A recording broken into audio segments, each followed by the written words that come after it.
वालेकुम। आज इंशाल्लाह ताला हम सिपारा नंबर 5 वल मुहसिनात का रुकू नंबर 6 से और रुकू नंबर 8 तक पढ़ेंगे इंशाल्लाह ताला, जहां पर हमारा निस्फ सिपारा मुकम्मल हो जाएगा। औज़ु बिल्लाहि मिनश शैतानिर रजीम, बिस्मिल्लाहिर रहमानिर रहीम। क्या आपने नहीं देखा उन लोगों को कि जो दावा तो करते हैं कि वो ईमान लाए इस किताब पर जो आप पर उतरी, और जो किताबें आपसे पहले उतरी उन सब पर ईमान लाए, और चाहते हैं ये कि एक सरकश के पास अपना मुकदमा ले जाकर फैसला कराएं, जबकि उनको ये हुक्म दे दिया गया है कि उसको ना माने, और शैतान तो चाहता है उनको बहका कर दूर रास्ते से डाल दे। और जब उनसे कहा जाता है कि आओ उस इस हुक्म की तरफ जो अल्लाह ने नाजिल किया है और रसूल की तरफ, तो आप मुनाफिकों को देखते हैं कि आपसे एराज करते और रुके जाते हैं। फिर कैसी जान को बनती है जब उन पर कोई मुसीबत आ पड़ती है उनके उस अमल की वजह से जो वो पहले कर चुके हैं, तो आपके पास भागे आते हैं, कस्में खाते हैं कि हम तो भलाई ही भलाई चाहते थे और हमारा मकसद बाहम मुवाफकत था। यही है वो जिनके दिलों की बातें अल्लाह खूब जानता है। तो आप उनसे तगाफुल किया कीजिए और उनको नसीहत ही करते रहें, और ख़ास अंदाज से बातें करें जो उनके दिलों में असर अंदाज हों। और हमने कोई रसूल नहीं भेजा मगर महज इसलिए कि अल्लाह के फरमान के मुताबिक उनकी अताअत की जाए। और ये लोग जब अपने हक में जुल्म कर बैठे थे, अगर तुम्हारे पास आते और अल्लाह से माफी मांगते और अल्लाह का रसूल उनके लिए बख्शिश की तलब करते, तो वो अल्लाह को भी माफ करने वाला और बड़ा मेहरबान पाते। कसम है आपके रब की, ये लोग ईमान ना लाएंगे जब तक वो अपने तनाज़ात में आपको मुनसिफ ना बना लें, और जो फैसला आप फरमा दें उससे तंग दिल ना हो, बल्कि उसको खुशी से मान लें। अगर हम उनको हुक्म देते कि तुम अपने आप को कत्ल कर डालो या घरों को छोड़कर निकल जाओ, तो उनमें थोड़े ही ऐसा करते। अगर ये इस नसीहत पर अमल करते तो उनके हक में बेहतर होता और दीन में भी ज्यादा साबित कदमी का मौजिब होता।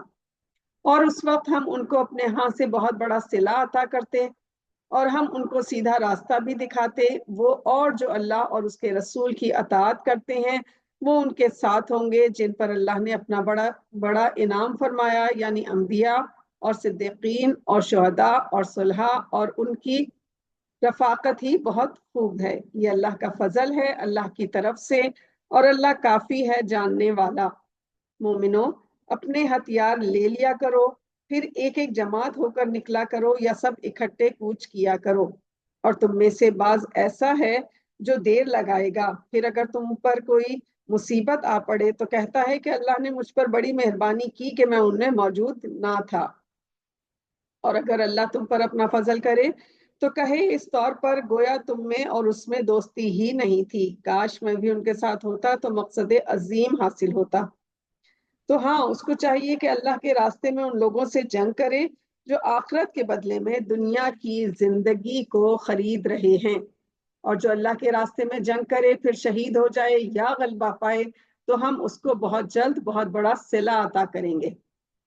तुमको क्या उजूर है कि तुम अल्लाह की राह में और बेबस कमजोर मर्दों, औरतों और बच्चों की खातिर नहीं लड़ते, जो दुआएं किया करते हैं कि ए हमारे रब, हमको इस शहर से निकाल दे जिसके बाशिंदे बड़े जालिम हैं, और अपनी तरफ से किसी को हमारा हामी बना और अपनी ही तरफ से किसी को हमारे लिए मददगार बना दे। जो मोमिन हैं तो अल्लाह के रास्ते में लड़ते हैं और काफिर शैतान की राह में लड़ते हैं, तो तुम शैतान के मददगारों से लड़ो और डरो मत, क्योंकि शैतान का दाव कमजोर होता है। क्या आपने उन लोगों को नहीं देखा जिनसे कहा गया था कि अपने हाथों को रोके रखो और नमाज पाबंदी से पढ़ते रहो और जक़ात देते रहो? फिर जब उन पर जिहाद फर्ज कर दिया गया तो बाज उनमें से लोगों से ऐसे डरने लगे जैसे अल्लाह से डरते हैं, बल्कि उससे भी ज्यादा, और कहने लगे कि ए हमारे रब, तूने हम पर जिहाद क्यों फर्ज किया, थोड़ी मोहलत क्यों ना दी।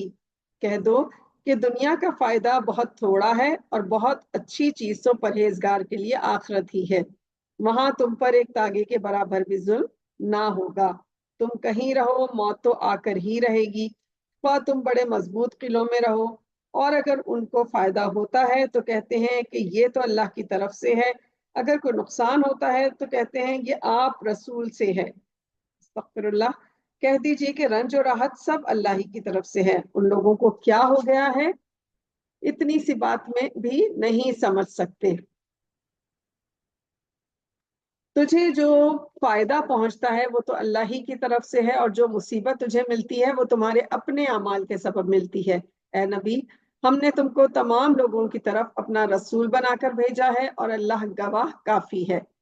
جس نے رسول کی اطاعت کی اس نے اللہ ہی کی اطاعت کی، اور جو روگردانی کرے سو ہم نے تم کو ان کا نگراں کر کے نہیں بھیجا ہے۔ اور یہ لوگ کہتے ہیں کہ ہمارا کام اطاعت کرنا ہے، پھر جب تمہارے پاس سے باہر جاتے ہیں تو ان میں سے بعض لوگ رات کو تمہاری باتوں کے خلاف مشورے کرتے ہیں، اور جو مشورے یہ کرتے ہیں اللہ ان کو لکھ لیتا ہے، تو ان کا کچھ خیال نہ کرو اور اللہ پر بھروسہ رکھو، اور اللہ ہی کافی کارساز ہے۔ کیا وہ پھر قرآن میں غور و فکر نہیں کرتے؟ اگر یہ اللہ کے سوا کسی اور کی طرف سے ہوتا تو اس میں وہ بکثرت تفاوت پاتے، اور جب ان کو کسی بات کی خبر ملتی ہے، خواہ امن کی بات ہو یا خوف کی بات ہو، تو وہ اس کو مشہور کر دیتے ہیں، اور اگر وہ رسول اور اپنے سرداروں کے پاس اس خبر کو پہنچاتے تو تحقیق کنندہ تو اس خبر کی تحقیق کر ہی لیا کرتے، اور اگر تم پر اللہ کا فضل اور رحمت نہ ہوتی تو تم سب کے سب شیطان کے تابع ہو جاتے، مگر تھوڑے سے تابع نہ ہوتے۔ اے نبی صلی اللہ علیہ وآلہ وسلم، تم اللہ کی راہ میں لڑو، تم اپنے سوا کسی کے ذمہ دار نہیں ہو، اور مومنین کو بھی ترغیب دو، امید ہے کہ اللہ قریب ہی کافروں کے زور جنگ کو روک دے۔ اللہ زور جنگ میں زیادہ سخت ہے اور سزا میں بھی۔ جو اچھی بات کی سفارش کرے گا اس کو بھی ثواب کا حصہ ملے گا، اور جو بری بات کی سفارش کرے گا اس کو اس کے عذاب میں سے ملے گا، اور اللہ تو ہر چیز پر قدرت رکھتا ہے۔ اور جب تم کو دعا دی جائے تو تم اس سے بہتر دعا دو یا اسی کو دوہرا دو، بلا شبہ اللہ ہر چیز کا حساب لے گا۔ اللہ تو ہے ہی معبود برحق، اس کے سوا اور کوئی دوسرا بندگی کے لائق نہیں۔ وہ قیامت کے دن ضرور تم سب کو جمع کرے گا، اس میں ذرا بھی کوئی شک نہیں ہے، اور اللہ سے زیادہ سچا کون ہو سکتا ہے۔ تم منافقین کے بارے میں کس سبب سے دو گروہ بن گئے ہو؟ جبکہ اللہ نے تو ان کو الٹا پھیر دیا ہے بسبب ان کے عمل کے۔ کیا تم چاہتے ہو کہ ان کو سیدھے راستے پر لاؤ جن کو اللہ نے گمراہ کر دیا ہے، اور جس سے اللہ گمراہ کر دے تو تم اس کے لیے کوئی راستہ نہ پا سکو گے۔ صدق اللہ العظیم۔ جزاک اللہ۔ یہ ہم نے آج سپارہ نمبر 5 والمحسنات کے 8 رکوع مکمل کیے ہیں۔ انشاءاللہ تعالی اگلے سیشن میں اس سے آگے ہم پڑھیں گے۔